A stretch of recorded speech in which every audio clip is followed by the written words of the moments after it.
হ্যাঁ, তুমি এত প্যাকিং কেন করছো? জানিস তো বাবু, যা গরম পড়েছে, ভাবছি কোথাও একটু ঘুরে আসি। আমাকে নিয়ে যাবে না? তুমি যাবে? হ্যাঁ, যাব। ঠিক আছে, তাহলে তোমাকেও নিয়ে যাব। আর দাদা? দাদাকেও নিয়ে যাব। হ্যাঁ। ঠিক আছে, দাদাও যাবে। হ্যাঁ বাবা।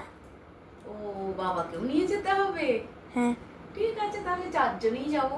যা প্যাকিং করেছি মোটামুটি চারজনে হয়ে যাবে। ঠিক যাওয়া যাক আছে। তাহলে। নমস্কার বন্ধুরা, আমি ছন্দা। কেমন আছো সকলে? আশা করছি সকলে খুব ভালো আছো। আমিও বেশ ভালো আছি। অনেক দিন পর আমার সিএস ফ্যামিলিতে তোমাদেরকে আবারও একবার স্বাগত জানাচ্ছি। একটা ছোট্টখাট্টো সুন্দর ব্লগ নিয়ে তোমাদের সামনে হাজির হয়েছি।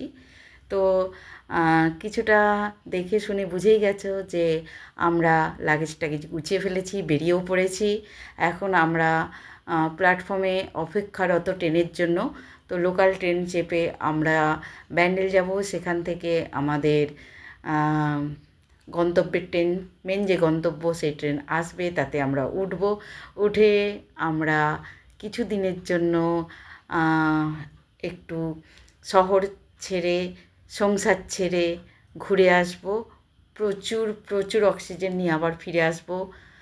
এনজয় করব, সাথে তোমরাও থেকো। ছোটো ছোটো এরকম ব্লগ তোমাদের সাথে যতটা পারবো শেয়ার করব। দেখো আমরা ট্রেনের মধ্যে উঠে পড়েছি। চলো তোমাদেরকে ক্লিয়ার করে বলেই দিই, আমরা গরিব রথে উঠে পড়েছি। যাচ্ছি পাহাড়ের রানীর কাছে, মানে দার্জিলিং। তো বন্ধুরা, তোমরা সাথে থেকো আর ব্লগগুলো দেখো।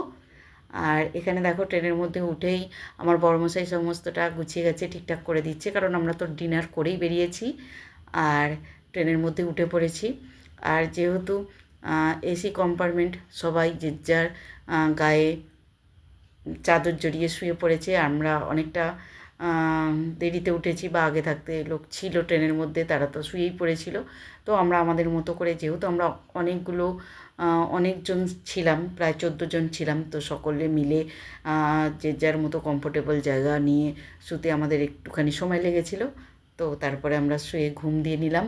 এদিকে দেখো ট্রেন আবারও চলতে শুরু করে দিয়েছে, নবদ্বীপ ধাম ছেড়ে চলেছে।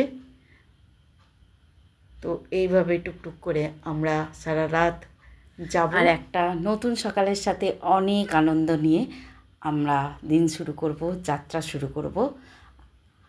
তো বন্ধুরা, ব্লগটা এই পর্যন্তই রাখলাম। ভালো লাগলে আবারও বলছি, লাইক কমেন্ট শেয়ার সাবস্ক্রাইব করে পাশে থেকো।